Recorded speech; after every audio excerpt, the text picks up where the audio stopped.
नमस्कार दोस्तों, फिर हम आ गए हैं आपके लिए रामायण महाभारत और ढेर सारी पौराणिक कहानियों की सीरीज में एक नई कहानी लेकर के। ये कहानी हालांकि रामायण की है और रामायण में केवट संवाद की है। ये केवट संवाद उस समय हुआ था जब भगवान राम 14 वर्ष की वनवास पे निकले और अपने राज्य से बाहर निकल करके गंगा नदी के किनारे पहुंचे। तो उनको गंगा नदी को पार करना था। उसके लिए उन्होंने केवट को बुलाया और बोला कि केवट भैया मुझे थोड़ा ये नदी पार करा दो। तो केवट क्या बोलता है कि प्रभु, मैंने आपके इन पैरों का बखान सुन रखा है। मैंने लोगों से सुना है कि आपके इन पैरों से स्पर्श होकर के एक पत्थर महिला का रूप ले लिया था। ये पत्थर से महिला का रूप लेना माता अहिल्या की कहानी है। इस कहानी को जानने के लिए आप मेरे YouTube चैनल पे जाइए और देखिए, वहाँ पे हमने ऑलरेडी एक वीडियो डाल रखा है। तो चलिए लौटते हैं हम अपनी कहानी पे। तो वो बोलता है कि यार मैं तो अगर आपके पैरों से कहीं मेरी नई टच हो गई तो वो भी कोई महिला का रूप धारण कर ली तो एकमात्र मेरे लिए ये जीविका का साधन है जिससे मैं रोजी रोटी कमाता हूँ, अपने परिवार का पालन करता हूँ। अगर ये भी चली गई तो फिर मेरा क्या होगा, और तो कोई चीज मुझे करनी आती भी नहीं है। तो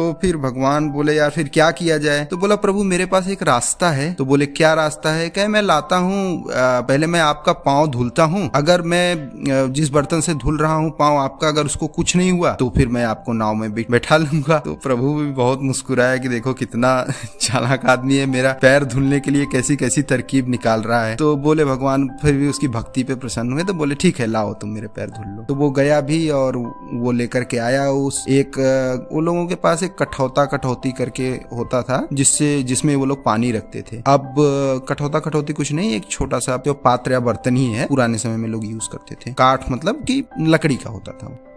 अब वो जाकर के देखता है तो उसके पास एक कठौता भी है, कठौती भी है। कठौता थोड़ा बड़ा होता है, कठौती थोड़ी छोटी होती है। अब हुआ भाई कि कठौता लेके जाए कि कठौती। तो वो बोलता है कि अगर एक कठौती लेके जाऊंगा, अगर वो स्पर्श हुई, लड़की का रूप धारण कर ली तो मुझे उसकी शादी करनी पड़ेगी। तो उसके जगह पे अगर मैं एक कठौता ले लेता हूँ तो कठौता से क्या होगा कि एक लड़का बन जाएगा और लड़का हमारा नाव खेलने उन सब में मदद भी करेगा। तो वो कठौता लेकर के आता है और प्रभु के पैर को धुलता है और फिर देखता है कि वो तो ठीक है, कुछ नहीं हुआ उसको। तो फिर इस प्रकार वो भगवान राम, माता सीता और लक्ष्मण को बिठाता है अपनी नाव पे और नाव को पार कराता है। जैसे ही नाव पार हो जाती है, उस तरफ पहुंचता है तो भाई वो हमारे ये बोलते हैं उतराई मतलब कि अगर आपको नाव क्रॉस करके उतरना होता है, फिर उसके बाद ये नाव क्रॉस कराने के बदले आप उनको कुछ देना पड़ता है। पैसे दो, अनाज दो या कुछ तो देना पड़ेगा जिससे वो अपनी जीविकोपार्जन करते हैं। तो वो क्या, अब भगवान राम उनको उतराई क्या दे, वो ऑलरेडी एक भगवान राम सारी चीजें छोड़ करके आ चुके थे। तो माता सीता उनको देख और समझ जाती हैं कि भगवान राम उनको कुछ उतराई देना चाहते हैं, उनके पास कुछ है नहीं। तो माता सीता के कान में वो कुछ बाली पहनी हुई थी, वो निकाल करके देने लगती हैं। तो तुरंत केवट उनको मना कर देता है कि नहीं प्रभु, मुझे आपसे उतराई नहीं चाहिए। तो भगवान राम बोले नहीं यार, मैं तो ऐसे नहीं जा सकता, मुझे आपको ये नाव क्रॉस कराने के बदले कुछ न कुछ तो देना पड़ेगा। तो वो बोलता है कि प्रभु देखिए, मैं क्या है लोगों को नदी पार कराता हूँ और आप लोगों को भवसागर पार कराते हैं, इस संसार से मुक्ति दिलाते हो। तो एक प्रकार से आप भी तो केवट ही हुए। तो आपका समुदाय और मेरा समुदाय एक ही हुआ। तो हमारे यहाँ ये चलन है कि हम अपने समुदाय वालों से कभी भी उतराई नहीं लेते हैं। प्रभु बोले कि